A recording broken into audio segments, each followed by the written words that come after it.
Start करते हैं, मंगलाचरण करेंगे। नमो हरिहंताणम, नमो सिद्धाणम, नमो आयरियाणम, नमो उवज्झायाणम, नमो लोये सव्यसाहुणम, मोक्ष मार्गस्य नेतारम, भेतारम कर्म भूभृताम, ज्ञातारं विश्वतत्त्वानां, वन्दे तद्गुणलब्धये। त्रैकाल्यं द्रव्यषट्कं, नवपदसहितं जीवषट्कायलेस्यः, पञ्चान्यचास्तिकाया, व्रतसमितिगत्यान् चारित्रभेदः, इत्येतन्मोक्षमूलं, त्रिभुवनमहितः प्रोक्तमर्हद्भिरीशः, प्रत्येति सद्घाति, प्रसति च मतिमान् यः स वै शुद्धदृष्टिः। सिद्धे जय प्रसिद्धे, चौविहाराहणाफलं पत्ते, वन्दितावरुहन्ते, मोक्षम् आराहणाकंसो, उज्झोवणमुज्झवणं, निर्वाहणं साहणं प्रणेक्षणं, दंसरणाणचरितं, तवाणमाराहणा भड़िया। दूसरे अध्याय का पाठ करेंगे। औपसमिक औपसमिक छायको भावो मिश्रस्य जीवस्य स्वतत्व मौलिक परिणामितो च द्विनवाष्टादशैकविंशति त्रिभेदा यथाक्रमम् सम्यक्तो चारित्रे दर्शन ज्ञान दर्शन दान लाभ भोगोपभोग वीर्याणि च ज्ञान ज्ञान दर्शन लब्ध चतुस्त्री त्रिपंच भेदः सम्यक्तो चारित्र संयमा संयमाश्च गति कषाय लिंग मिथ्या दर्शना ज्ञाना संहिता सिद्ध लेस्यास चतुश्चतुष्टय कै कै कै षड्भेदः जीव भव्या भव्यत्वानि च उपयोगो लक्षणम सदुर्धोष्ट चतुर्भेदः संसारिणो मुक्ताश्च समनस्का मनस्कः संसारेण प्रशस्थावरः पृथ्वी व्यक्तेजो वायु वनस्पतयः स्थावरा द्विन्द्रियादयस्तु सह पंचेन्द्रियाणि द्विविधानि निर्वृत्तकरणे द्रव्येन्द्रियों भावेन्द्रियं स्पर्शन रसन घ्राण चक्षु श्रोत्राणि स्पर्श रस गंध वर्ण शब्दास्तदर्थ श्रुतम मनेन्द्रियस्य वनस्पत्यन्तानामेकं क्रमी पिपीलिका भ्रमर मनुष्यादीनां एकैकवृद्धानि संगिनः सामनस्का विग्रहगतौ कर्मयोगः अनुश्रेणी गतिः अविग्रहा जीवस्य विग्रहवती च संसारिणः प्राग चतुर्भ्य एक समय विग्रह एकम द्वौ तीन बाणाहारकः सम्मूर्छन गर्भो विश्वाश्चैकशस्तद्योनयः जरायुजाण्डस्फोटानां गर्भः देवनारकाणाम् उपादः शेषाणां सम्मोचनम् औदारिक वैक्रियकाहारक तेजस कर्मणानि शरीराणि परम परम सूक्ष्मं प्रदेशतो संख्ये गुणं प्राग तेजसात् अनंत गुणे परे अप्रतिघाते अनादि संबंधे च सर्वस्य तदादीनि भाज्यानि युगपदे कस्मिन् न चतुरभ्य निरुपभोगमन्त्यं गर्भ सम्मोचन जमाद्यम औपादिकं वैक्रियकं लब्धि प्रत्ययं च तेजस्मपि शुभम विशुद्धम अव्याघाती चाहारकम प्रमत्तु संयतस्यैव नारक समूर्छनो नपुंसकानि न देवः शेषास्त्रिविदः औपादिक चर्मोत्तम देहा संख्ये वर्षायुषो नपवर्तायुषः। इस तरह से हमने दूसरे अध्याय का पाठ किया। अब हमारे जो विषय चल रहा था हम वहां से कंटिन्यू करेंगे। कल हमारी चर्चा 5 भावों की एक बार सामान्य पेज जानकारी नंबर बोल दीजिएगा भैया जी। हाँ, पीडीएफ है यदि आपके पास तो उसका पेज नंबर 55 है और बुक है तो बुक का पेज नंबर 100। पीडीएफ का पेज नंबर 55 और बुक का पेज नंबर 100। कल हमारी 5 भावों की चर्चा पूरी हुई थी, ठीक है। लेकिन अब ये 5 भावों की चर्चा तो हुई, अब इनके बारे में एक सामान्य जानकारी यहाँ पे प्रारंभ करते हैं। देखो इनमें से बहुत सारी सामान्य जानकारी पहले कवर हो गई जो हमने 5 भावों की चर्चा की है। इन 5 भावों की चर्चा में ही ये सामान्य जानकारी भी थोड़ी थोड़ी आ गई है, लेकिन उसके अलावा भी कुछ नई नई जानकारी भी हमको यहाँ पे मिलेगी, तो वो चर्चा भी अब हमारी हो जाएगी। ठीक है, तो जो हमारे 5 भाव हमने पढ़े ना, जीव के स्व तत्व है जो,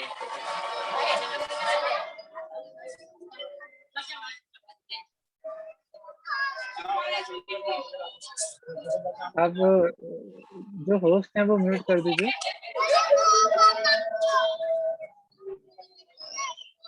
उस्मान तो जो है वो होस्ट है, मतलब पाठशाला वाला मोबाइल होस्ट है, तो जिनकी आवाज आ रही है आप उनको म्यूट कर दीजिए।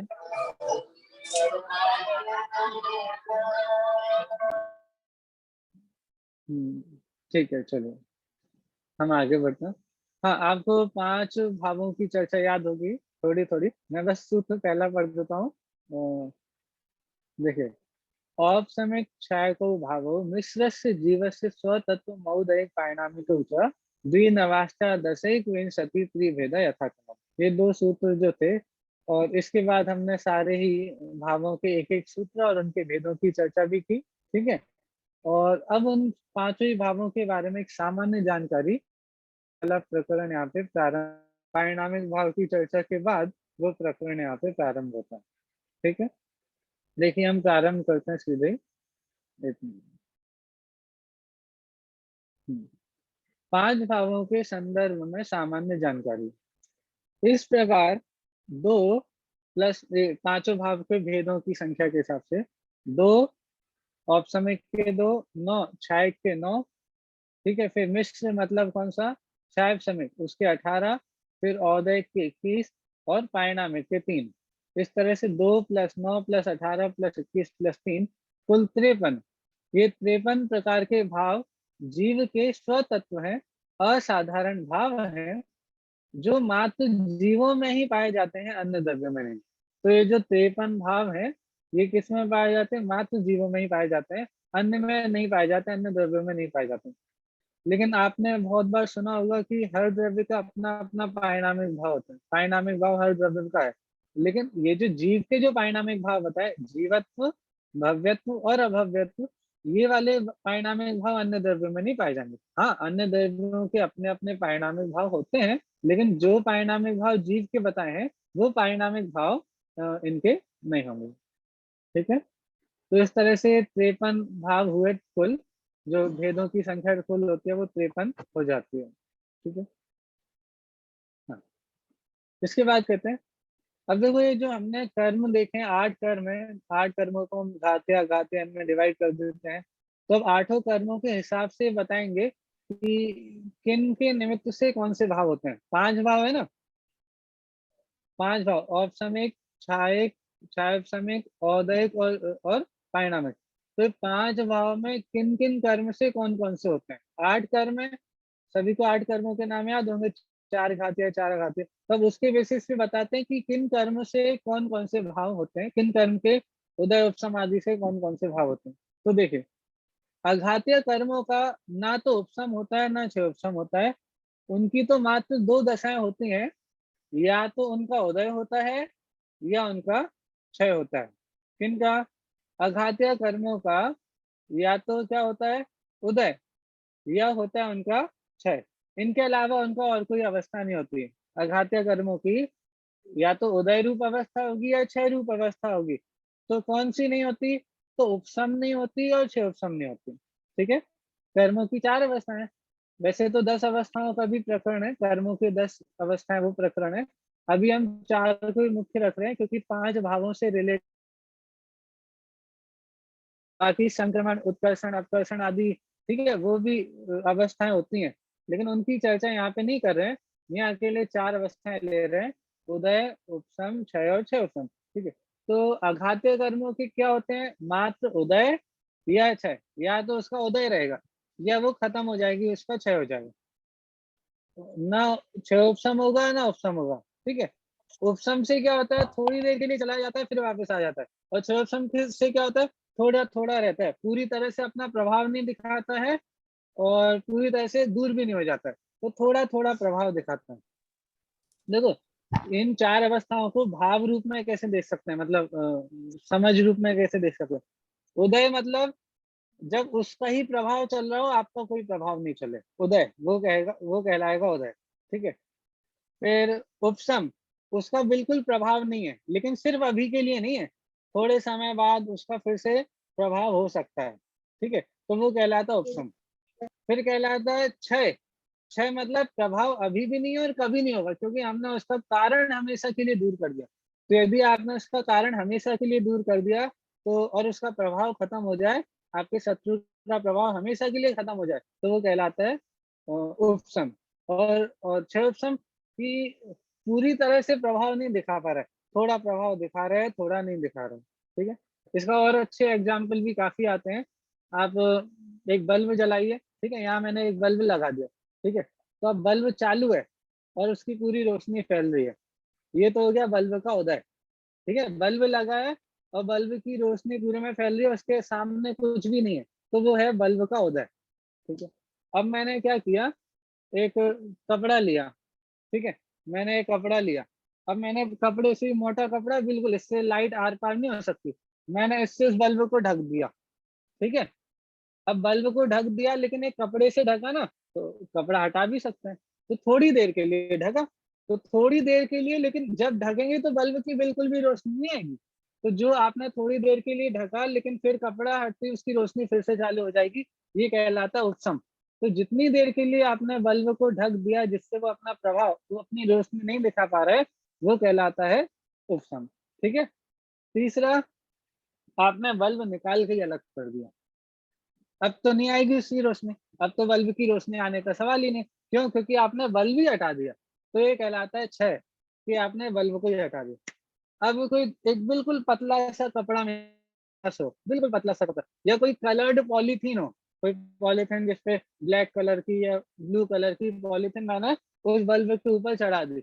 अब क्या होगा कि वो बल्ब की रोशनी तो आएगी, लेकिन जैसी उसकी ओरिजिनल रोशनी थी वैसी नहीं आएगी, थोड़ी कलरफुल, मतलब ओरिजिनल फॉर्म में नहीं आएगी, लेकिन थोड़ा तो वो ढक गया, तो थोड़ा सा प्रकट है, और अपने फुल फॉर्म में प्रकट नहीं है, जैसा उसका स्वरूप है वैसा नहीं आ रहा है, पूरी तरह से उदय नहीं आ रहा है, थोड़ा सा कम, थोड़ा सा वो हल्का फुल्का आ रहा है, तो उसको बोल देते हैं क्षयोत्सम। तो ऐसी 4 प्रकार की अवस्था होंगी, या तो आपने पूरा उदय में आ रहे, या बिल्कुल भैया ही हटा दिया, थोड़ी देर भैया के लिए हटा दिया। हाँ, एक बार इनकी परिभाषा बता दीजिए दोबारा से, उदय उपशम शिवशम की। उदय देखो, अभी मैं परिभाषा से आपको नहीं बता पाऊंगा। अ, उदय में तो आप भाव रूप से समझ लीजिए ना, उदय मतलब जब कर्म का उदय आ रहा हो, ये तो वो इनकी परिभाषा ही नहीं है, ये तो टर्म्स है बस।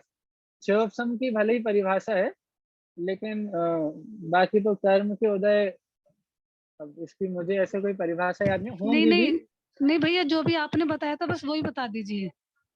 ठीक है, उदय मतलब होता है पूरा प्रभाव में रहना, जिसके कारण से जिस कर्म का उदय होता है, तो उदय आने पर उसी का प्रभाव रहता है, जीव का भाव पूरी तरह से दब जाएगा। ठीक है, अभी हम चलो ठीक है, मोहिनी कर्म की चारों अवस्थाएं होती है ना, तो वहां पे मैं आपको घटा के बता दूंगा।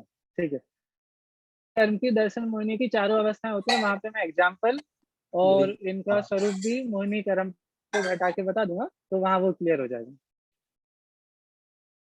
अभी थोड़ा सा आप और वेट कर लीजिए, मैं मोहिनी कर्म के दर्शन मोहिनी पे आपको पूरा अच्छे से घटा के बता दूंगा। जी ठीक है, भैया। चलो।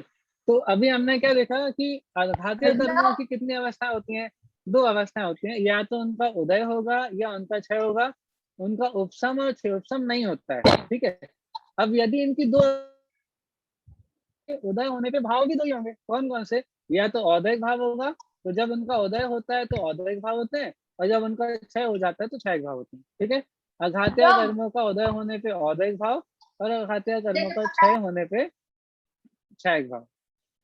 ठीक है, इस तरह से इसकी बात हुई। अब हम आगे बढ़ते हैं। देखिए, आघातीय कर्मों की बात पूरी हो गई। 4 आघातीय कर्म है, आयु, नाम, गोत्र, वेदनी। इन 4 कर्मों का मात्र उदय होता है या क्षय होता है, और इनके कारण से 2 ही अवस्थाएं होती हैं, या तो जीव के औदैहिक भाव होंगे या क्षयिक भाव होंगे। ठीक है, अब बचे कौन से कर्म? घातीय। घातीय कितने हैं? 4, लेकिन 4 में से अभी हम 3 ले रहे हैं। कौन कौन से?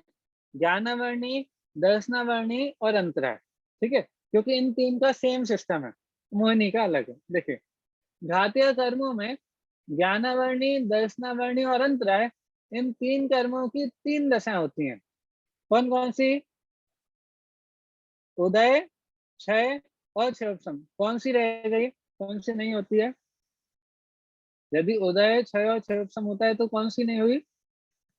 उपशम। ठीक है, उदय होता है, क्षय होता है, क्षयोपशम होता है, लेकिन ज्ञानावर्णी, दर्शनावर्णी, अंतराय का क्षयोपशम वो उपशम नहीं होता। ठीक है, इसलिए इनके निमित्त से 3 प्रकार के भाव होते हैं, औदैहिक भाव, क्षायक भाव और क्षयोपशमिक भाव। ठीक है, कौन कौन से? ज्ञानावर्णी, दर्शनावर्णी और अंतराय के 3 ही अवस्था होते हैं, उदय, क्षय या क्षयोपशम, और इनके निमित्त से 3 प्रकार के भाव होते हैं, औदैहिक, क्षायक और क्षयोपशमिक। चलो, मेरा क्वेश्चन है, मान लो यदि ज्ञानावरण का उपशम होता तो क्या होता? आप में से किसी को उत्तर देना है। मान लो होता नहीं है, होती तो 3 ही अवस्थाएं हैं, उदय होता है या क्षय होता है, क्षयोपशम होता है। लेकिन यदि हम ऐसा मान ले एक बार को कि ज्ञानावर्णी का उपशम हो गया तो क्या होगा, बताइए। तो या तो जीव जड़ हो जा, एक बार तो जीव जड़ हो जाता और एक बार जीव बन जाता उपशम होने से। नहीं, उपशम से जड़ कैसे हो जाता? कर्म उपशम मतलब ज्ञानावर्णी का बिल्कुल प्रभाव नहीं रहेगा। नहीं, उपशम मन तो ज्ञानावर्णी दब का उपशम हो रहा है, नहीं तो ज्ञानावर्णी का उपशम हो रहा है ना, जीव का उपशम थोड़ी ना हो रहा। ज्ञानावर्णी कर्म का उपशम होगा, जीव में तो औपशमिक भाव होगा। तो यदि ज्ञानावर्णी का उपशम हो जाए तो जीव में क्या होगा, बताइए। मतलब हाँ, सोचो, तो ज्ञानावरण का औपशमिक बिल्कुल भाव ही काम नहीं होगा ना, होगा। हाँ, तो औपशमिक भाव होता औपशमिक, है। हाँ देखो, ज्ञानावर्णी कर्म का उपशम होता ही नहीं है। ठीक है, हम तो एक बार मान के चल रहे हैं, यदि ज्ञानावर्णी का उपशम होता तो होता क्या, ये जीव को मुनक्का क्या प्रकट मुनक्का हो की जाता है? थोड़ी ताकत बनी हुई थी, बिल्कुल बंद कर दी लेनी। हैं? बताइए, जीव का क्या होता है यदि औदैहिक भाव हो जाता, औपशमिक भाव होता, उपशम हो जाता यानी ये रात तो को क्या नहीं होता? आएगा। अ, आप जो भी होस्ट हैं वो इनको अनम्यूट कर दीजिए, या फिर आप मुझे होस्ट बना दीजिए तो मैं ये सिस्टम देख लूंगा।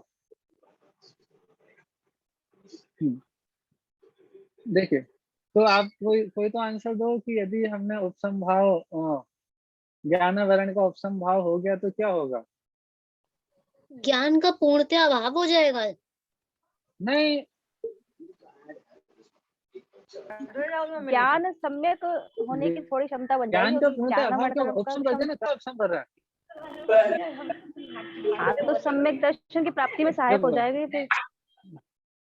देखो, मैं आपको फिर से बता रहा हूँ। देखो, आपको वो पानी वाले उदाहरण देना पड़ेगा तो आपको समझ में आएगा। मुझे लग रहा था आप तो बिल्कुल सही उत्तर दोगे। देखो, मुझे भरोसा है, यदि मैंने पानी वाले उदाहरण दिया तो मुझे सही आंसर मिल जाएगा इस क्वेश्चन का कि ज्ञानावर्णी का यदि उपसम होता तो क्या स्थिति बनती। चलिए, पानी का गिलास लिया, ठीक है, कांच का गिलास ले रहे हैं जिससे हमको दिखेगा भी, ये कांच का गिलास है, ठीक है, इसमें पानी भरा हुआ है, ये मेरे हाथ में गिलास है, गिलास में पानी भरा हुआ है, लेकिन कौन सा पानी है? गंदा पानी। ठीक है, इस गिलास में गंदा पानी भरा हुआ है। अब आपने क्या किया, इतना गंदा पानी है कि आपको आर पार नहीं दिख, मैंने गिलास सामने रख दिया तो आप मुझे नहीं देख पा रहे हो। ठीक है, इतना गंदा पानी है। तो ये कर्म का उदय चल रहा है। क्यों? गंदगी का उदय चल रहा है। चलो, हम तो गंदा पानी है ना, तो गंदगी का उदय चल रहा है। गंदगी के उदय से आप आर पार नहीं देख पा रहे। ठीक है, अब आपने क्या किया, गिलास को थोड़ी देर ऐसे ही छोड़ दिया। अपना गिलास को आपने लगा।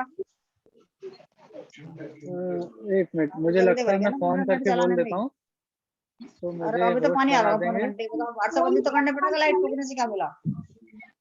ये माइक बंद करवा दीजिए। 10 मिनट चला देते, लगातार चलाया करो। मतलब नहीं देता, कभी चला मैं दिया 5 होस्ट नहीं हूँ, नहीं लगातार तो चला मैं दो, बंद कर देता। चलाना हो तो। आंटी अपना माइक बंद कर लो, मैं फोन करके बोल देता हूँ। हैं? अपना माइक बंद कर लो। मेरा माइक खुल रहा क्या?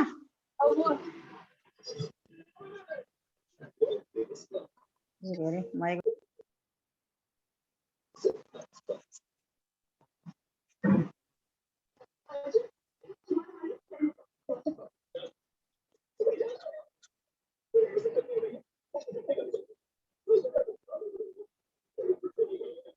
अभी भी एक माइक तो चालू है, लेकिन चलो मैंने बोल दिया यदि मुझे होस्ट बना देंगे तो इसलिए मैं रेन का भी खुला हुआ है। ये अंकल जी आप ही इन लोगों को म्यूट कर दीजिए जो भी बोल रहे हैं, या आप मुझे होस्ट बना दीजिए। क्या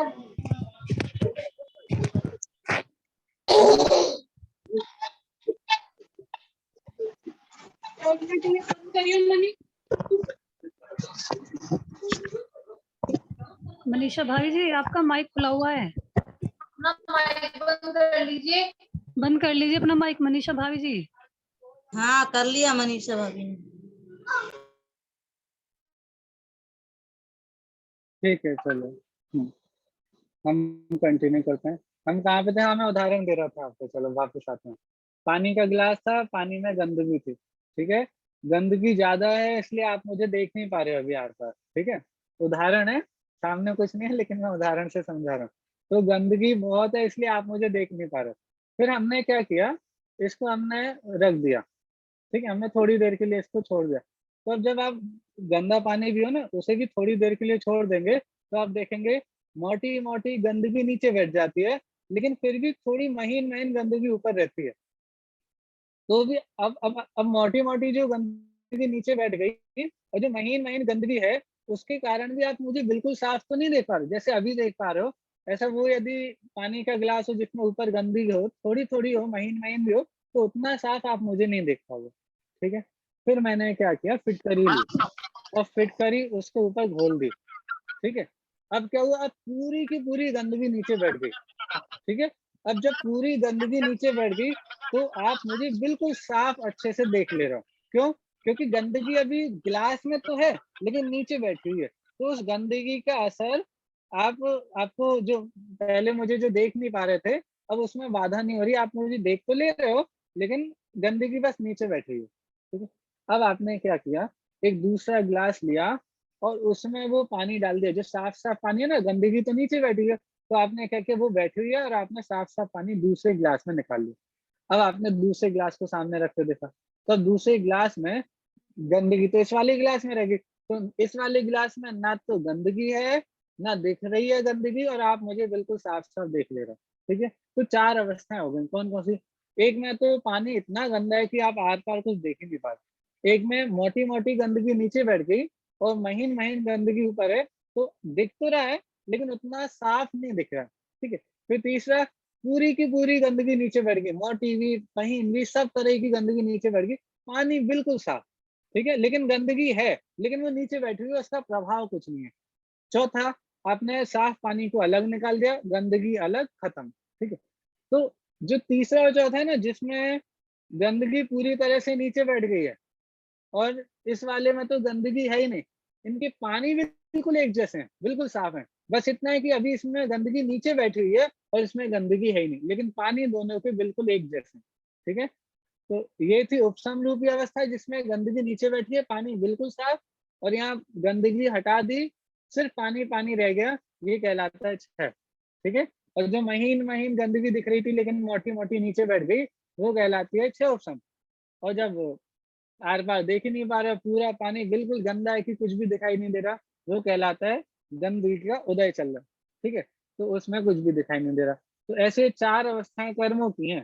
कर्म का जब उदय होगा तो जीव का भाव बिल्कुल प्रकट नहीं होगा, कर्म का जब उपशम होगा तो जीव का भाव पूरी तरह से प्रकट हो जाएगा, लेकिन थोड़े समय के लिए, क्योंकि गंदगी नीचे बैठी हुई है ना, तो वो फिर उदय में आ जाएगी, तो फिर जीव के भाव प्रकट नहीं होंगे, या फिर गंदगी हो जाएगी, ठीक है। फिर था थोड़ी गंदगी ऊपर ऊपर महीन महीन है लेकिन मोटी मोटी बैठ गई, वो इसी तरह से सर्वघाती स्पर्धक जो कर्म के होते हैं वो तो उदय में नहीं आ रहे हैं, लेकिन देशघाती स्पर्धकों का उदय होता है, उसे बोलते हैं क्षोभसम, कि थोड़ी थोड़ी, थोड़ा प्रकट है थोड़ा अप्रकट है। और चौथा है जब आपने गंदगी को पूरी तरह से हटा दिया, वो कहलाता है कर्म का क्षय, कि अब कर्म का पूरी तरह से क्षय कर दिया, हमेशा के लिए क्षय हो गए, अब उनका कभी उदय में आने वाला, अब वो कभी उदय में आने वाले नहीं। तो इस तरह से चार अवस्थाएं कर्मों की भी होती हैं, ठीक है। अब मैं वापस अपने क्वेश्चन पे आता हूँ। क्या क्वेश्चन था कि यदि ज्ञानावर्णी का थोड़ी देर के लिए उपशम हो जाता, ज्ञानावर्णी की उपशम होती, तो क्या होता? थोड़ी देर के लिए उपसम हो जाता ज्ञानवर्णी का, तो थोड़ी देर के लिए क्या हो जाता? ज्ञान पूर्णतः निर्मल हो जाएगा। वाह, पूर्ण निर्मल ज्ञान को क्या बोलते हैं? ज्ञान पूरी तरह निर्मल हो जाए, ऐसा कौन सा ज्ञान है? निर्मल हो जाएगा क्षय पूर्ण हो रूप से। जाएगा। केवल ज्ञान। तो क्षय ज्ञान केवल ज्ञान है। तो क्या होता? थोड़ी देर के लिए केवल ज्ञान हो जाता और फिर चला जाता। यदि उपसम होता ना, तो उपसम होता तो केवल ज्ञान थोड़ी देर के लिए होता और थोड़ी देर के लिए ज्ञान होकर के फिर चला जाता केवल ज्ञान, फिर हम छद्मस्त हो जाते। तो ऐसी व्यवस्था ही नहीं है, ऐसी व्यवस्था है ही नहीं कि ज्ञानवर्णी का उपसम हो जाए तो थोड़ी देर के लिए केवल ज्ञान हो जाए, फिर उसका उदय आ जाए या क्षय उपसम हो जाए तो फिर केवल ज्ञान चला जाए। ये व्यवस्था नहीं है। ज्ञानवर्णी की, दर्शनावर्णी की, अंतराय की, यदि उपसम हो जाए तो पूर्ण भाव प्रकट हो जाएगा, लेकिन उपसम तो थोड़ी देर के लिए होता है, तो पूर्ण भाव प्रकट होकर फिर चला जाएगा। सही नहीं है। ज्ञानवर्णी, दर्शनावर्णी, अंतराय का उपसम ही नहीं होता है, इसलिए ये केवल दर्शन, हाँ, सहायक भी, ज्ञान, लाभ, भोग, वो भी जो आपने सहायक भाव में पढ़े ना, तो ऐसा कभी नहीं होता कि इनका उपसम हो जाए, ये पूरी तरह से प्रकट हो जाए और फिर ये चले जाए, तो ये व्यवस्था ही नहीं बनती है। ठीक है, तो अब आपको समझ में आया कि ज्ञानवर्णी का उपसम नहीं होता तो कितना सही है। नहीं तो सोचो क्या होता, हमको हो जाता केवल ज्ञान और फिर चला जाता, हमको हो जाता केवल दर्शन फिर चला जाता, हमको अनंत वीर प्रकट हो जाता और फिर चला जाता। तो ये तो दुख होता भाई, ये सुख कहाँ से होता? ये केवल ज्ञान हो जाए फिर चला जाए, ऐसे में तो हम और दुखी होते। ऐसा ऐसा नहीं होता, उपसम होता ही नहीं है ज्ञानवर्णी का। देखो वो तो होता ही नहीं, मैं तो बोलना यदि होता तो ऐसा नहीं होता। ये श्रद्धान आपका पक्का कराने के लिए मैंने इतनी बात की। ठीक है, कोई कुछ बोल रहे हैं क्या? ये समझ में आया कि इस तरह के किस काल संबंधी अवस्था जानने में आती है, काल संबंधी जानने में आती है। एक बार आप फिर से बोल दीजिए, मुझे आवाज नहीं आई।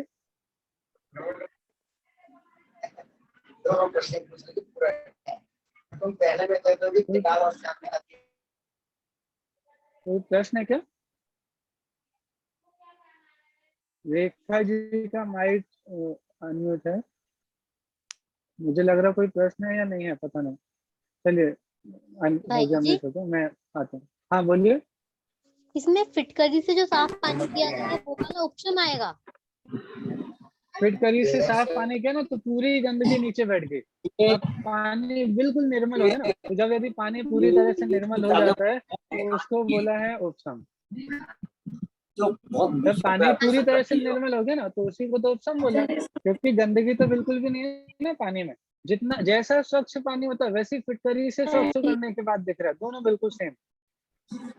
कुछ दिन पहले ना इसका शायद मेरे पास आ गई है, अब हम यहीं पर आ गए। ताऊ जी यदि सुन रहे हो तो आपका माइक अनम्यूट है, तो प्लीज म्यूट कर लीजिए। हाँ चलिए हम आगे बढ़ते हैं। सॉरी नहीं ताऊ जी ठीक है। देखो हमने 8 कर्मों में से 7 कर्मों की बात देख ली। कौन कौन से? 4 तो अघात्य कर्म और 3 घात्य कर्म, ज्ञानवर्णी, दर्शनवर्णी और अंतराय। अब एक बचा मोहिनी कर्म, और मोहिनी के 2 भेद हो जाते हैं, दर्शन मोहिनी, चारित मोहिनी, लेकिन दोनों में सारी अवस्थाएं बनती हैं। कौन कौन सी देखिए। एकमात्र मोहिनी कर्म ऐसा है जिसकी 4 दशाएं होती हैं, उपसम, क्षय, क्षयोपसम और उदय। तो चारों अवस्थाएं होती हैं किसकी? मोहिनी कर्म की। इसलिए मोहिनी कर्म के निमित्त से 4 प्रकार के भाव होते हैं, औपसमिक भाव, क्षयोपसमिक भाव, औपसमिक भाव, क्षयिक भाव, क्षयोपसमिक भाव और औदैक भाव। यदि दर्शन मोहिनी की अपेक्षा से बोले तो क्या बोलेंगे? औपसमिक सम्यक्त्व, क्षयिक सम्यक्त्व, क्षयोपसमिक सम्यक्त्व और औदैक हो तो कोई बताएगा? औदैक हो, दर्शन मोहिनी का औदैक भाव हो तो कौन, क्या नाम होगा उसका? आ जाएगा सही आंसर, मुझे उम्मीद है। लेकिन यदि दर्शन मोहिनी का उदय हो तो जीव का कौन सा भाव होता है? औदिक भाव। मिथ्यात्व। नहीं तो उस, हाँ मिथ्यात्व होगा, मिथ्या दर्शन नाम है उसका। औपसमिक भाव हो तो औपसमिक सम्यक दर्शन, क्षयिक भाव हो तो क्षयिक सम्यक दर्शन, क्षयोपसमिक हो तो क्षयोपसमिक सम्यक दर्शन, मतलब ठीक है। और उदय हो तो मिथ्या दर्शन। यदि दर्शन मोहिनी का उदय चल रहा है तो औदैक भाव कौन सा होगा? मिथ्या दर्शन। मिथ्या दर्शन तो औदिक भाव होगा। हाँ हाँ, तो बस दर्शन मोहिनी के उदय में औदैक भाव का नाम है मिथ्या दर्शन। ठीक है। ऐसे ही चारित मोहिनी पे भी घटा लीजिए। चारित मोहिनी में औपसमिक चारित्व, छायक चारित्व, छायक समिक चारित्व और औदैहिक भाव हो तो अचारित्व, मिथ्या चारित्व, असंयम, बहुत सारे हैं। ठीक है, जो अचारित्व हो या असंयम हो, ये सब चारित मोहिनी के औदैहिक भाव हो जाएंगे। ठीक है, 6 लेश्याएं वो भी औदैहिक भाव किसके हैं? चारित मोहिनी के, हमने कल देखा था ना।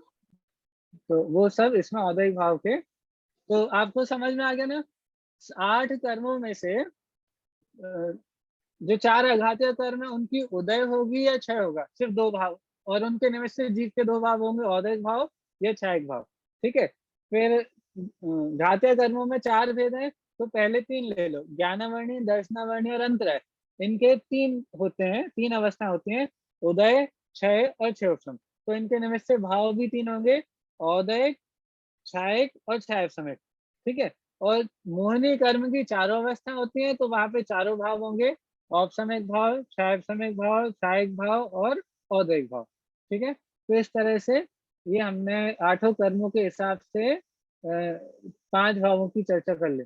5 भावों की, हमने तो 4 ही भाव लिए अभी तक, तो 5वें भाव की चर्चा अब आ रही है। देखो, पारिणामिक भाव किसी कर्म के निमित्त से नहीं होते, इसलिए 8 कर्मों की बात होगी, लेकिन पारिणामिक भाव की चर्चा नहीं आई। क्यों? क्योंकि पारिणामिक भाव तो कहते ही उसे है जिसमें किसी कर्म की कोई अवस्था की अपेक्षा नहीं हो।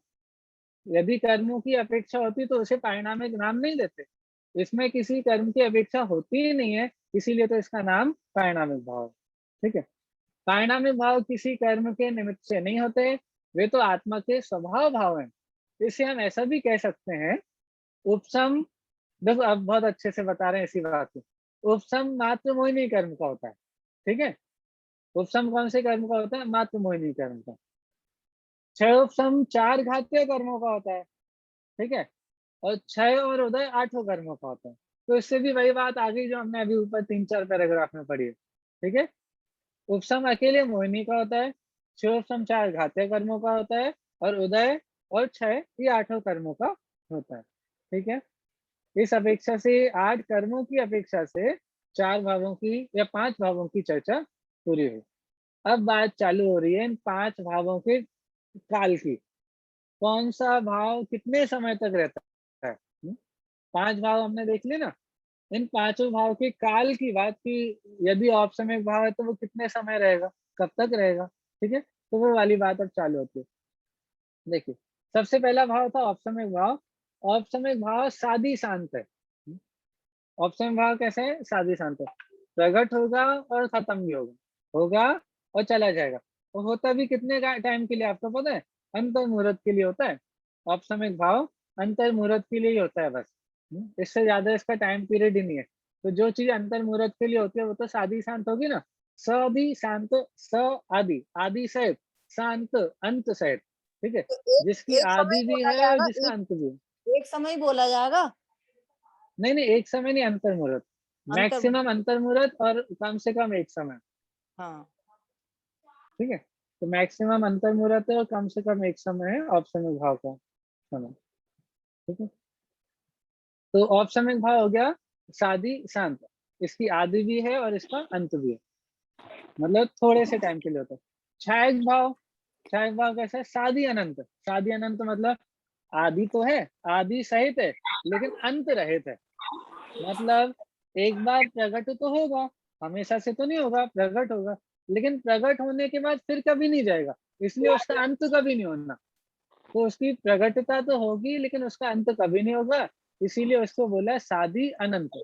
ठीक है, हमको यही प्रकट करने हैं, जो प्रकट करने योग्य उपाधि यही है, क्षयिक भाव, क्योंकि एक बार प्रकट कर लेंगे और फिर कभी इसका भाव होने वाला नहीं है। औपसमिक भाव मतलब आता है जाता है। क्षयिक भाव, हाँ क्षयिक भाव चलता तो अनादि से है। अच्छा, औपसमिक भाव, हाँ आकर चला जाता है, हाँ आता है चला जाता है, लेकिन हर किसी को नहीं, ये ज्ञानी के ही होता है। औपसमिक भाव सिर्फ ज्ञानी जीव को होगा। हाँ, हम आपको हमेशा मिथ्या दृष्टि जीवों को नहीं होता उसमें। औपसमिक भाव होगा मतलब धर्म की शुरुआत होगी। सबसे पहले यदि धर्म होगा तो औपसमिक भाव होगा। धर्म की शुरुआत औपसमिक भाव से होती है, सम्यक दर्शन सबसे पहले होता है तो उपसम सम्यक दर्शन ही होता है। चलिए, पता तो क्या, औपसमिक ये भाव का ये ऐसा हो गया जिसको साधु ज्ञान होता है जिसको भैया ज्ञान होता Right. है, हम्म, आपने अभी आपने बताया जिसको ज्ञान होता है उसी में आता है ये। नहीं, जिसको सम्यक दर्शन होता है, सम्यक ज्ञान होता है, तो धर्म की जब शुरुआत होती है उसको औपसमिक भाव होता है। ठीक है, देखो औपसमिक भाव के भेद याद है आपको? औपसमिक भाव कितने हैं? 2 भेद हैं औपसमिक भाव के। कौन कौन से? सम्यक को चारित्र्य। तो एक तो औपसमिक सम्यक होता है और एक औपसमिक चारित्र्य होता है। ज्ञान में तो उपसम होते ही नहीं, ज्ञानवर्णी, दर्शनवर्णी, अंतराय, इनमें तो उपसम होते ही नहीं।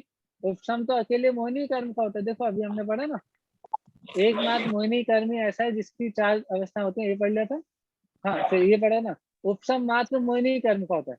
तो उपसम मोहिनी कर्म का होता है, मतलब दर्शन भाव कौन से होंगे? सम्यक दर्शन और चारित्र, सम्यक चारित्र। तो उपसम सम्यक दर्शन होगा या उपसम सम्यक चारित्र होगा, बस।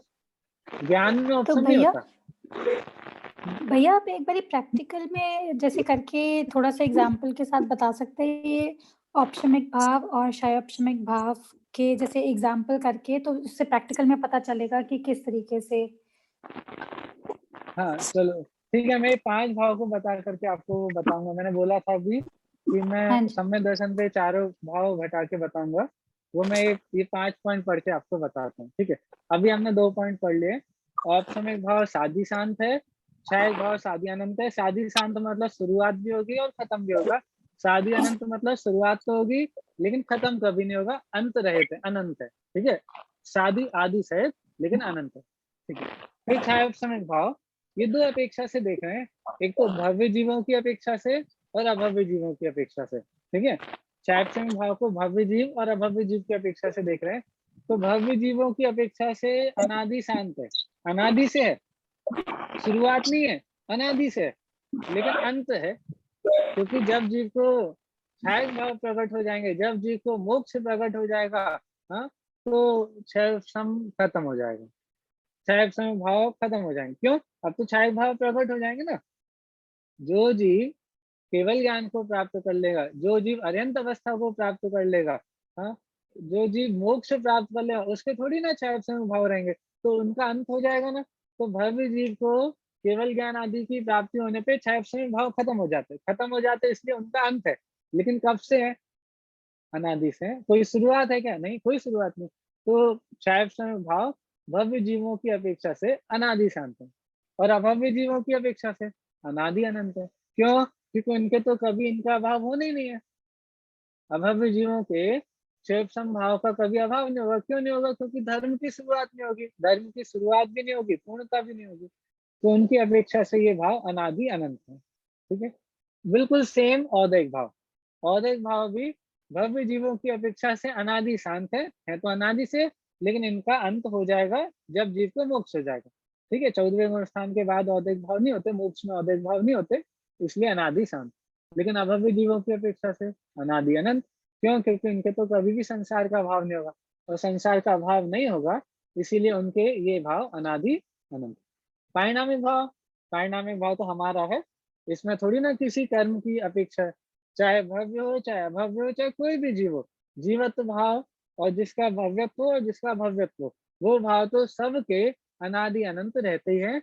ये पारिणामिक भाव तो अनादि अनंत है, हमेशा रहने वाले, हमेशा से है और हमेशा रहने वाले। ठीक है, इस तरह से 5 भावों के काल हुए। ठीक है, अब मैं सम्यक दर्शन पे एक बार ये चारों उदय उपसम क्षय उपसम घटा देता हूँ। चर्चा हो गई है लेकिन फिर भी एक बार घटा देता हूँ। देखिए, थोड़ी सी चर्चा यहाँ पर आएगी, लेकिन चलो फिर भी एक बार घटा देता हूँ, आगे अपन को आसान रहेगा समझने में। देखिए, आपको पता है हमारा एक मोहिनी कर्म है, मोहिनी कर्म में भी दर्शन मोहिनी नाम का एक कर्म है। उस दर्शन मोहिनी कर्म से होता क्या है कि हमारी मान्यता उल्टी रहती है। दर्शन मोहिनी कर्म का उदय होता है, मतलब मिथ्यात्व का उदय रहता है। तो उसके कारण से क्या होता है, हम सब 7 तत्वों का हमारा उल्टा सिद्धांत चलता है। शरीर है ना, शरीर तो पुद्गल है, लेकिन हम इसे क्या मान लेते हैं? जीव मान लेते हैं।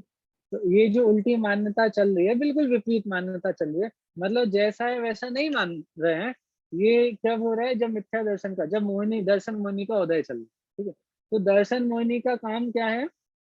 चलो ऐसे भी नहीं बता रहे हम, थोड़ा पहले आपको बता रहे हैं। श्रद्धा गुण का काम क्या है? हमारे अंदर एक श्रद्धा नाम का गुण है।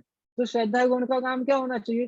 भाई जो चीज जैसी है उसकी वैसी श्रद्धा करो, ठीक है ना। भाई यदि आत्मा में श्रद्धा नाम का गुण है तो उसका काम क्या होना चाहिए? कि जो चीज जैसी है उसकी वैसी श्रद्धा करनी चाहिए, ठीक है। अब सोचो, अब यदि शत्रु सामने खड़ा है, कौन? दर्शन मोहिनी, और दर्शन मोहिनी का उदय आ गया। दर्शन मोहिनी का क्या चल रहा है? उदय। तो यदि दर्शन मोहिनी का उदय है तो श्रद्धा गुण अपना थोड़ा बहुत भी काम कर पाएगी? नहीं कर पाएगी। उसका काम क्या था? जो चीज जैसी है उसकी वैसी श्रद्धा करना। लेकिन यदि दर्शन मोहिनी सामने आके खड़ी हो गई, उसका उदय चल रहा है, तो ये अपना काम नहीं कर पाएगा। जो चीज जैसी है उसकी वैसी श्रद्धा नहीं होगी, ठीक है। इसका नाम है मिथ्या दर्शन, ठीक है। दर्शन मोहिनी के उदय में क्या हो रहा है? मिथ्या दर्शन। अब क्या हुआ? जीव ने पुरुषार्थ करा, और पुरुषार्थ करके दर्शन मुनि का उपशम कर दिया। उपशम कर दिया मतलब इसको थोड़ी देर के लिए दूर कर दिया। तब दर्शन मुनि का उपशम हो गया, तो यहाँ पे क्या हुआ? बिल्कुल सही निर्मल श्रद्धा प्रकट हो गई, बिल्कुल सही, जैसा है बिल्कुल वैसा श्रद्धा न हो गया। इसको क्या बोलेंगे? औपसमिक सम्यक दर्शन की प्राप्ति। ये बिल्कुल छायक सम्यक दर्शन जैसा है, बिल्कुल निर्मल। क्यों? क्योंकि कर्म का कोई भी प्रभाव नहीं दिख रहा अभी। कर्म थोड़ी देर के लिए बिल्कुल हट गया, ऐसा नहीं है ही नहीं। जब कर्म को पूरी तरह से थोड़ी देर के लिए हटा ही दिया तो इसका कोई भी प्रभाव नहीं दिख रहा है। और यहाँ पे क्या हो गया? यहाँ पर हो गया उपशम सम्यक दर्शन, ठीक है। भैया जी, तो इस समय भी वस्तु जैसी है बिल्कुल वैसा का वैसा श्रद्धा न हो। हाँ जी। कर्म को जो हमने पुरुषार्थ से जो हटाया वही चीज है ना, पुरुषार्थ से जो हटाना। हाँ देखो, हटाना तो हम ऐसे बोलते हैं, लेकिन अपने आप होता है। हमको तो कर्म दिखते भी नहीं है तो सही, लेकिन हमको अच्छा, दिखते थोड़ी ना है। हम कैसे नहीं। हटाएंगे? हटाएंगे मतलब ये तो भाषा बोली जाती है। लेकिन जी जब जी जीव जी। स्वयं सही निर्णय करता है, तत्व ज्ञान करता है, तत्व हम्म, निर्णय करता है, तो तत्व ज्ञान और तत्व निर्णय करने पे कर्म अपने आप हटते हैं। वो तो बोलने की भाषा है कि जीव ने पुरुषार्थ करके कर्मों को हटाया। वो तो जीव ने पुरुषार्थ किया, कर्म अपने आप हट गए। लेकिन व्यवहार ने की भाषा में हम ऐसा बोलते हैं कि जीव ने पुरुषार्थ करके कर्मों को हटाया। हम नहीं बोल देते भाई, ठीक है। बोलने में तो क्या है? भाई आप आ जाओ, लाइट आ गई, वायर आप लाइट को लेकर के आ जाए, गजब है, बोलने में क्या दिक्कत है? हाँ, तो ऐसे ही है भाई, वो लेके नहीं आए, वो तो ऐसे एक समय में दोनों काम हो गए। जैसे ही आप आए और लाइट आ गई तो हमने बोल दिया वायर भैया आप तो लाइट लेकर के आ गए। ऐसे यहाँ पर है कि जैसे ही जीव ने पुरुषार्थ जब किया, तब कर्मों का अपने आप उपशम हो गया, तो हमने बोला जीव ने कर्मों का उपशम किया। हाँ, तो वो निमित्त नैमित्तिक संबंध होता ही ऐसा है कि इसमें ऐसी भाषा का प्रयोग हम करते हैं, कोई दिक्कत भी नहीं, कहने में कोई दिक्कत नहीं, बस मानना नहीं। व्यवहार जैसा कहता है वैसा समझ लेना, उसका प्रयोजन समझ लेना, लेकिन व्यवहार जैसा कह रहा है वैसा मानना नहीं है। भैया आपको निश्चय व्यवहार का पाठ पढ़ेंगे तो ये बात समझ में आएगी कि व्यवहार जैसा कहता है वैसा समझ तो लेना, उसका अभिप्राय समझ लेना, लेकिन वैसा मान मत लेना। मैं आपके घर पे आऊँ, आप बोलो पंडित जी आपका ही घर है, आ जाइए, हाँ, कभी भी आ जाइए, क्या दिक्कत है? मैं आ जाऊँ, बैठूं थोड़ी देर में और बोलूं चलो आप लोग जाओ मेरा घर है, तो आप बोलेंगे भैया गलत समझ गए आप। अपने व्यवहार ने नहीं पढ़ा। ये तो कहने की बात थी, आप आए तो हमने थोड़ा अच्छे से बहुमान देने के लिए ऐसा बोला कि आइए पंडित जी आपका ही घर है। लेकिन आप, यदि मैं ऐसा बोलने लग जाऊं चलो मेरा घर है ना, चलो आप लोग बाहर जाओ, तो ऐसे नहीं चलेगा। ऐसे ही व्यवहार में का काम है, कहने का तो है, उसका प्रयोजन भी है, ठीक है, लेकिन उसने जैसा कहा बिल्कुल वैसी वस्तु स्थिति हो तो ऐसा नहीं। तो वो अपना प्रयोजन सिद्ध करने के लिए वैसा कहता है, ठीक है। तो यही यहाँ पे भी समझना, यहाँ पे हम जो निमित्त नैमित्तिक संबंध बताते हैं कर्मों का जीव के परिणामों के साथ, वो निमित्त नैमित्तिक संबंध है, बिल्कुल वैसा का वैसा मानना नहीं चाहिए, ठीक है। चलो हमने दो चीज देखी थी। दर्शन मोहिनी का उदय चल रहा था तो श्रद्धा गुण अपना काम नहीं कर पा रही थी, मतलब जैसी वस्तु है, जैसी वस्तु व्यवस्था है, जैसी चीजें उनकी वैसी श्रद्धा नहीं कर पा रही थी। अब फिर हमने जीव ने पुरुषार्थ किया, पुरुषार्थ करके इसका उदय दूर हुआ और उपशम हो गया। उपशम हुआ तो इसका यहाँ पे जो काम था वो काम चालू हो गया। क्या काम था? वस्तु जैसी है उसका वैसा श्रद्धान चालू कर दिया। अब क्या हुआ? ये थोड़ी देर के लिए उपशम हुआ था। अब थोड़ी देर के लिए उपशम हुआ था ना, जैसे आपके कोई शत्रु है, आपने थोड़ा दम दिखाया तो थोड़ी देर के लिए सामने से हट गए, लेकिन हटे हैं, खत्म नहीं हुए, तो वो थोड़ी देर घूम फिर के फिर आ जाएंगे दूसरी जगह से। तो ऐसे ही उपशम हुआ था और धीरे से थोड़ा सा उदय में आ गया। हाँ, थोड़ा सा, पूरा नहीं, थोड़ा सा उसने अपनी आंखें खोली, ठीक है, थोड़ा उदय आ गया, लेकिन फुल फॉर्म में नहीं है, थोड़ा सा। तो यहाँ पे भी थोड़ा सा कम हो जाएगा, यहाँ पे भी थोड़ा कम कर देते हैं, ठीक है।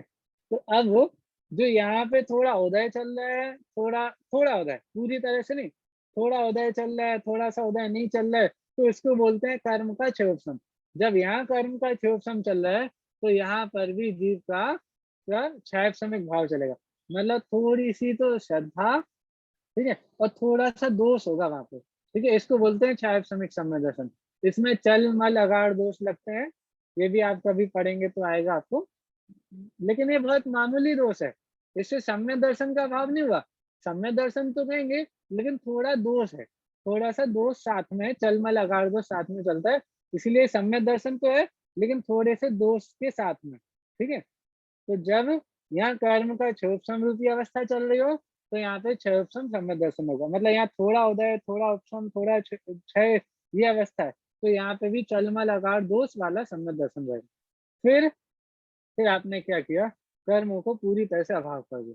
अब जब आपने कर्मों का पूरी तरह से हमेशा के लिए अभाव कर दिया, तो अब ये जो सम्यक दर्शन प्रकट हुआ, ये छायक सम्यक दर्शन प्रकट हुआ, अब इसका कभी अभाव होने वाला नहीं है, क्योंकि आपने कर्म को सत्ता से अभाव कर दिया, अब कर्म बचा ही नहीं। तो ये सम्यक दर्शन तत्व जैसे उनकी वैसी श्रद्धा, और हमेशा के लिए हो गई, मतलब कभी भी सम्यक दर्शन का अभाव होने वाला नहीं, और पूर्ण निर्मल बिल्कुल स्वच्छ सम्यक दर्शन, ठीक है। तो इस तरह से सम्यक दर्शन पर भी हमने 4 भाव लगाए, और जब चारों कर्मों की चारों अवस्थाओं की अपेक्षा से नहीं देखे, तो यहाँ पे परिणामिक भाव बोलेंगे बस। भैया हाँ जी, भैया जैसा आपने शुरू में बोला कि 53 भाव हो गया है, उसमें असाधारण भाव लिखा था, तो साधारण और असाधारण भाव में क्या अंतर होता है? देखो, जैसे आप में भी अस्तित्व गुण है, मेरे में भी अस्तित्व गुण है, पुद्गल में भी अस्तित्व गुण है, ठीक है। तो अस्तित्व गुण का कार्य भी होता है, क्योंकि जो गुण होता है तो गुणों के कार्य भी होते हैं, लेकिन वो काम तो सब द्रव्यों में एक से होता है, ठीक है। तो जो काम सभी द्रव्यों में एक से होंगे वो साधारण भाव, ठीक है। और ये जो 53 भाव है, यह असाधारण भाव है, क्यों? क्योंकि ये सिर्फ जीव में होते हैं। जैसे ज्ञान को जीव का विशेष गुण बोलते हैं ना, वो सिर्फ जीव में होता है, पुद्गल में, धर्म अधर्म आकाश काल में ज्ञान नहीं पाया जाता, तो वो जीव का विशेष गुण है। और अस्तित्व गुण, वस्तुत्व गुण, ये कौन से हैं? सामान्य गुण है, तो वो सामान्य भाव, और ये असाधारण भाव मतलब विशेष भाव, ठीक है। साधारण नहीं है, विशेष है, सामान्य नहीं है, विशेष है, ठीक है। सिर्फ जीव में पाए जाते हैं, इसीलिए और अन्योन्यत्यंत भाव है वो किसमें लेंगे? जो काल भाव, अन्योन्य भाव, अन्योन्य भाव, देखो वो अभाव वो है, किसमें लेंगे? ये भाव है, वो अभाव है, वो 4 प्रकार के अच्छा, हाँ अभाव हाँ, हैं। वो प्राग हाँ जी, हाँ भाव जी। बोलते हैं, लेकिन उसकी संधि विच्छेद करेंगे तो हो जाएगा प्राक अभाव, प्राक अभाव, ठीक है। प्रध्वंस अभाव, अन्योन्य अभाव, अत्यंत अभाव, वो अभाव के भेद है, और ये भाव की चर्चा है। भाव मतलब जिसका सद्भाव, ठीक है, अभाव मतलब जिसका सद्भाव नहीं है, ठीक है। चलिए, अभी हमने इनका काल देख लिया, उसके पहले हमने देख लिया कि कौन कौन से कर्म के उदय में कौन कौन से भाव होंगे, मतलब कर्म की अवस्था में कौन कौन से भाव होंगे। अब बात चल रही है, इन भावों को आपने बता दिया, बहुत अच्छे से बता दिया।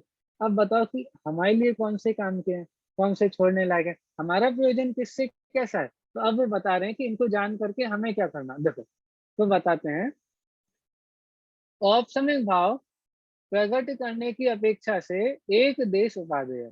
एक देश उपादेय क्यों? भाई हमको थोड़े टाइम के लिए चाहिए, हमेशा के लिए नहीं चाहिए। क्यों? हमेशा के लिए रहते ही नहीं। हाँ? तो प्रकट करने की अपेक्षा से एक देश उपादेय ऑप्शन का, क्यों? क्योंकि शुद्धि तो है, लेकिन वो शुद्धि हमेशा नहीं रहती ना, इसीलिए एक देश उपादेय।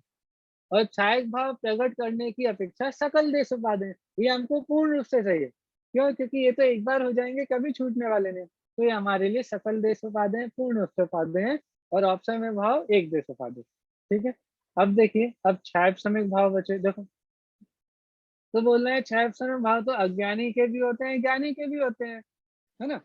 तो अज्ञानी के क्षैप्समिक भाव है, अज्ञानी के क्षैप्समिक भाव है, आपको पता है अज्ञानी के छायापसमिक भाव में कौन कौन आते हैं? 3 प्रकार के अज्ञान, कुमति, कुश्रुत, कुअवधि आदि आदि, ये सब क्या है? अज्ञानी के छायापसमिक भाव। और ज्ञानी के कौन से आएंगे? मति, श्रुत, अवधि, मना, परय, और भी है बहुत सारे हैं, लेकिन ये आ जाएंगे ज्ञानी के छायापसमिक भाव। तो अज्ञानी के छायापसमिक भाव तो हे है, और ज्ञानी के छायापसमिक भाव उपादेय है। ठीक है, आगे देखो, औदैहिक भाव पूर्णतः हे है। औदैहिक भाव कैसे हैं? पूर्णतः। अच्छा ठीक है, औपसमिक भाव तो क्लियर हो गया था। हाँ औपसमिक भाव मतलब बिल्कुल निर्मल भाव, लेकिन उसमें थोड़ी देर के लिए हुए ना, तो थोड़ी देर के लिए हुए इसीलिए एक देश उपादेय। और हमेशा के लिए हमारा शत्रु चला जाए तो, आपका कोई शत्रु है, ये समझो, कर्म आपके शत्रु है, तो आपका शत्रु सामने खड़ा है, तो भाई ये क्यों चाहोगे आप? शत्रु सामने खड़ा है मतलब औदैहिक भाव, तो आप तो चाहोगे ना जल्दी से जल्दी हटे यहाँ से। तो कर्म सामने खड़ा है, शत्रु सामने खड़ा है, भाई ये तो हमारे लिए हे है, हम कभी नहीं चाहते शत्रु हमारे सामने खड़ा है। चलो, हम आपके शत्रु को थोड़ी देर के लिए दूर कर दे रहे हैं, तो ये हो गया औपसमिक भाव। आपने थोड़ी देर के लिए दूर कर दिया, मतलब शत्रु अपना प्रभाव नहीं दिखाएंगे। ठीक है, अच्छा है, थोड़ी देर के लिए अच्छा है, हमेशा के लिए अच्छा थोड़ी ना, थोड़ी देर के लिए दूर करोगे तो थोड़ी देर के लिए अच्छा है, तो इसलिए औपसमिक भाव तो थोड़ी देर के लिए दूर करते हैं, इसलिए एक देश उपादेय, उपादेय तो है लेकिन थोड़ी देर के लिए। और छायक भाव, हमने आपके शत्रु को बिल्कुल दूर कर दिया, खत्म कर दिया, अब है ही नहीं आपका शत्रु। बीमारी है, बीमारी पूरी तरह से खत्म हो गई, तो बिल्कुल बहुत अच्छी चीज है, हम तो चाहते ही हैं हमेशा के लिए बीमारियां खत्म हो जाए, हमेशा के लिए शत्रु दूर हो जाए, तो ये क्या हो गया? छायक भाव। हाँ? फिर आया अज्ञानी के छायापसमिक भाव, अज्ञानी के छायापसमिक भाव। तो अज्ञानी के छायापसमिक भाव कैसे हैं? ये हे हैं। अज्ञानी के छायापसमिक भाव एक देश उपादेय। देखो उदाहरण भी, हाँ उदाहरण भी एक देश लगा पाते हैं। अब मैं वो सामने शत्रु खड़ा है, ठीक है, शत्रु ऐसे काम कर रहा है, देखो हाँ चलो मैं घटा ही देता हूँ।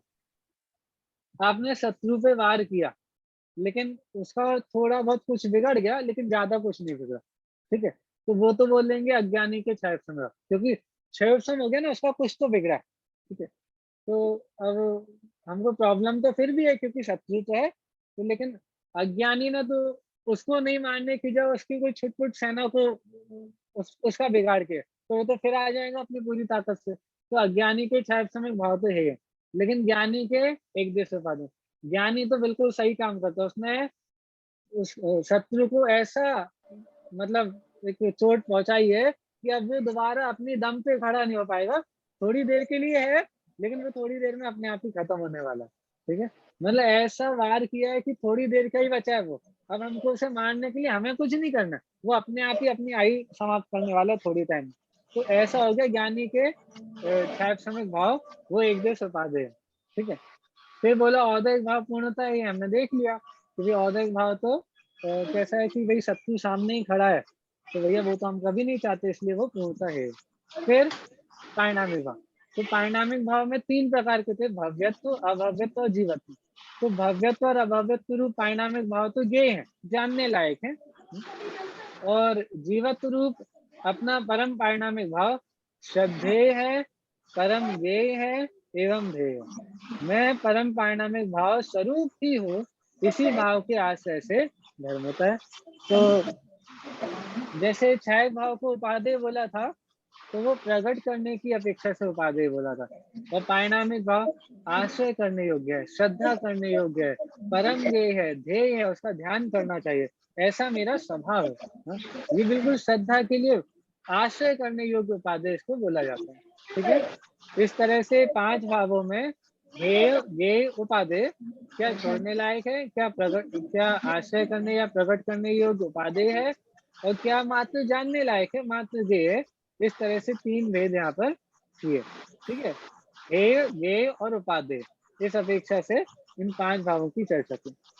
देखिए आगे, जब ये आत्मा स्वयं के जीवत्व रूप परम पारिणामिक भाव को जानता है, पहचानता है, उसमें अपनापन स्थापित करता है, उसका श्रद्धान करता है, और सम्यक ज्ञान श्रद्धान पूर्वक उसी में जम जाता है, रम जाता है, समा जाता है, उसी के ध्यान में मग्न हो जाता है, सम्यक दर्शन ज्ञान चारित्र रूप परिणमित होता है, औपसमिक छायक और सम्यक छायोपसमिक भाव रूप परिणमता है, तो संपूर्ण औदैहिक भावों का अभाव कर देता है और संसार से मुक्त हो जाता है। सिद्ध दशा रूप परिणमित होकर अनंत काल तक अनंत सुख का उपभोग करता है। किसके द्वारा? अपने जीवत रूप पारिणामिक भाव को जानता है, पहचानता है, आदि आदि। ठीक है, तो उसी की श्रद्धा करनी है, उसी का ज्ञान करना है, उसी में अपनापन करके रमना है। किसमें? अपने परम पारिणामिक भाव में। उससे क्या होगा? सम्यक दर्शन, सम्यक ज्ञान, सम्यक चारित्र, मोक्ष, सब कुछ उससे ही होने वाला है। ठीक है, चलिए देखो, उक्त 52 भावों के आश्रय से 52, हाँ 52, क्यों? क्योंकि एक अलग कर दिया ना, जीवत रूप पारिणामिक भाव को छोड़ के बाकी 52। ठीक है, पारिणामिक भाव के 3 भेद थे ना, उसमें से एक को अलग कर लो। कौन से? जीवत रूप पारिणामिक भाव। उसके अलावा जितने 52 है ना, वो उक्त 52 भावों के आश्रय से सम्यक दर्शन ज्ञान चारित्र प्रकट नहीं होते। एकमात्र परम पारिणामिक भाव के आश्रय से ही रत्नत्रय रूप धर्म प्रकट होता है। आपको यदि सम्यक दर्शन प्रकट करना है तो क्या करना बता? केवल ज्ञान रूपी छायक भाव का आश्रय लेना पड़ेगा ना। केवल ज्ञान रूपी छायक भाव के आश्रय से सम्यक दर्शन प्रकट हो जाएगा क्या? नहीं, अपने जीवत रूप परम पारिणामिक अपने भाव को आश्रय लेकर। बिल्कुल सही। अपने देखो, जीव तत्व के आश्रय से होगा। बहुत बढ़िया, बहुत बढ़िया। छायक भाव के आश्रय से भी सम्यक दर्शन नहीं होगा, केवल ज्ञान के आश्रय से भी सम्यक दर्शन नहीं होगा, हाँ किसी के आश्रय से नहीं होगा। सिर्फ और सिर्फ अपने परम परिणामिक भाव, जो जीवत्व रूपी भाव है, हमारा जो स्वयं का द्रव्य भाव है, स्वभाव भाव है, सिर्फ उसके लक्ष्य से, उसमें अपनापन, उस पहले तो उसको जानो, उसकी श्रद्धा करो, फिर उसमें अपनापन करो, उसी से हमारा कल्याण होने वाला। हमने जो ये पढ़े हैं ना 5 भाव, 5 भाव पढ़ने का प्रयोजन यही है कि हम अपने जीवत्व भाव को पहचानें। देखो, आप बोलोगे भैया आपने सबसे कम चर्चा उसी की है, और अब आप बोल रहे हो उसी को पहचानना है। हमने जीवत्व भाव की चर्चा सबसे कम की है, लेकिन भाई जीवत्व भाव देखो, अरे आवाल सभी गोपाल सुलभ सबको चिन्मय अभिराम, वो सबको हमको बिल्कुल सुलभ है, हम जानने में आ रहा है। हमको बस यही जानना है कि ये जो जानने का काम कर रहा है, जो जानने वाला है, वही मैं हूँ। क्या क्या मैं नहीं हूँ, इसकी तो गिनती बहुत लंबी चौड़ी है। क्या क्या मैं नहीं हूँ, क्या मैं हूँ वो तो एक ही है ना। आपके घर कौन कौन से नहीं है? कितनी लंबी लिस्ट होगी, आपके घर कौन कौन से नहीं? आपका घर कौन सा है? एक ही तो है। ऐसे ही आप कौन हो? लंबी लिस्ट को नहीं याद करना, बस यही याद करना, ये मैं हूँ, बस सही काम हो जाएगा। हम बस अपना पता चल जाए तो बस ठीक है। देखो, लेकिन जिनवाणी में दोनों तरह से समझा है, क्योंकि आपने इतना लंबा वो अपना परिचय इकट्ठा कर लिया, इतनी सारी चीजों में अपनापन स्थापित करके बैठे हो, तो जिनवाणी दोनों शैली से समझाती है। जब अध्यात्म की शैली समझाएगी तो इतनी सारी चीजों को एक बोल देगी कि ये सब पर है, लेकिन आगम की शैली में जब बात करेंगे तो एक एक को गिन के आपको बताते हैं भैया, इतना परिचय इकट्ठा कर लिया, क्या क्या आप नहीं हो, क्या क्या नहीं हो, वो सब डिटेल में बात आती शैली है। तो क्या बात कही? उक्त 52 भावों के आश्रय से सम्यक दर्शन ज्ञान चाहे प्रकट नहीं होते। एकमात्र परम पारिणामिक भाव के आश्रय से ही रत्नत्रय रूप धर्म प्रकट होता है। अतः एकमात्र आश्रय करने योग्य परम उपादेय यही 53वां भाव है। कौन सा? जीवत्व रूपी पारिणामिक भाव। ठीक है, चलो हम कह सकते हैं कि पारिणामिक भाव के बिना कोई जीव नहीं, जो भी जीव है सब कैसे हैं? पारिणामिक भाव के साथ में। ये बहुत अच्छे वाक्य बिल्कुल समराइज कर दिया क्या? पारिणामिक भाव के बिना कोई जीव नहीं है, औदैहिक भाव के बिना कोई संसारी जीव नहीं है, क्योंकि जो भी संसारी जीव होंगे वो औदैहिक भाव के साथ होंगे। ठीक है, और क्या बोल रहे हैं देखो, छायापसमिक भाव के बिना कोई छद्मस्त नहीं है, जो भी छद्मस्त जीव होगा उसका छायापसमिक भाव होगा। फिर क्या बोल रहे हैं?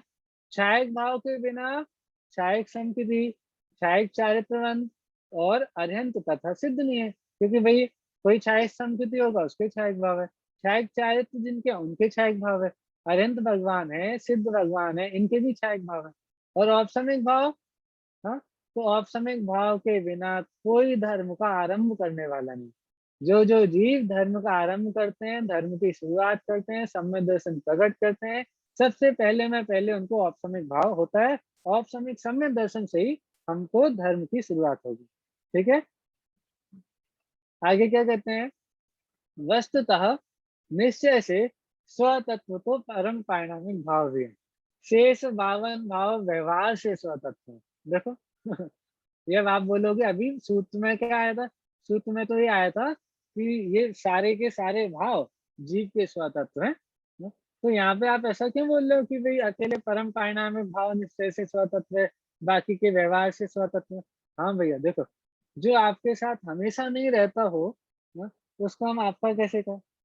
जावे सो मेरा नहीं, मेरा सो जावे नहीं, आवे सो मेरा नहीं, और सब लगा लो आप तो, क्योंकि जो पहली बार आए, एक बार आए, हाँ, हमेशा से जो नहीं था, हाँ, उसको हम अपना कह ही नहीं रहे। तो जो हमेशा से मेरा स्वभाव है, हमेशा मेरे साथ रहने वाला है, ऐसा परम पारिणामिक भाव वास्तविकता में तो वही मेरा है। बाकी जो आने जाने वाली चीजें हैं उनको तो व्यवहार से अपना कहा है। ठीक है, बहुत अच्छा पॉइंट आया है। देखो कंप्लीट कर लेते हैं एक पैराग्राफ। अतः जिन भव्य जीवों को अनंत काल तक के लिए अनंत सुख रूप परिणामित होना है, अनंत सुखी होना है, मुक्त दशा प्राप्त करना है, मोक्ष में जाना है, वे भव्य जीव परम पारिणामिक भाव रूप निज भगवान आत्मा का आश्रय करें, उसी को जाने, निज रूप जाने, निज रूप माने, उसी में अपनापन स्थापित करें, उसी में जम जाएं, उसी में रम जाएं, समा जाएं, और उसके फल में क्या प्राप्त होगा? उसके फल में अनंत काल तक अनंत सुख का उपभोग करें। हाँ? कितना अच्छा, बिल्कुल 5 भावों को समझ के करना क्या है ये बात बता करके इस 5 भाव की चर्चा यहाँ पे पूरी की। ठीक है, समय हमारा हो गया है, आदरणीय ताऊ जी भी पधार चुके हैं। मुझे लगता भी है कि मैं डेली लेट कर देता हूँ।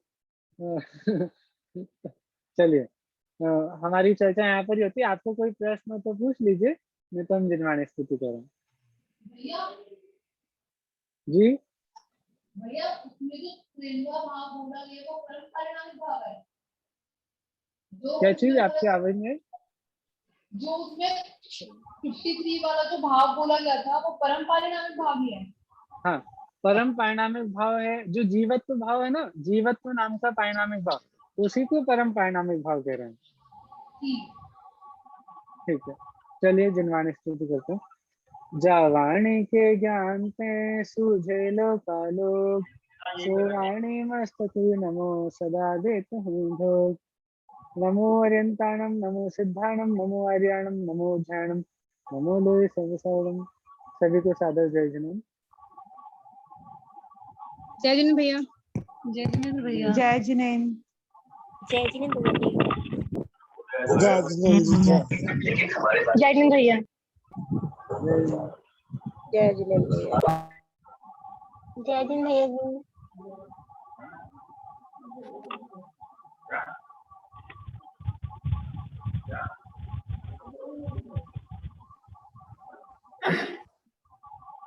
पेज नंबर 92 लगाना। देखना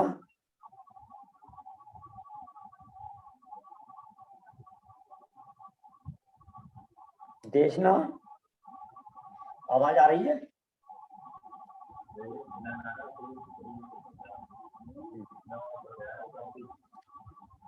नाइन्टी टू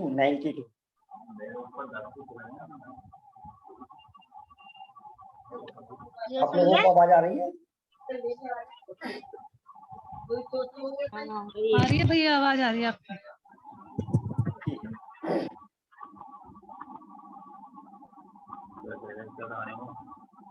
नवा समय सारा है सानुभूत्या चकासते, चित स्वभावाय भावाय सर्वभावांतर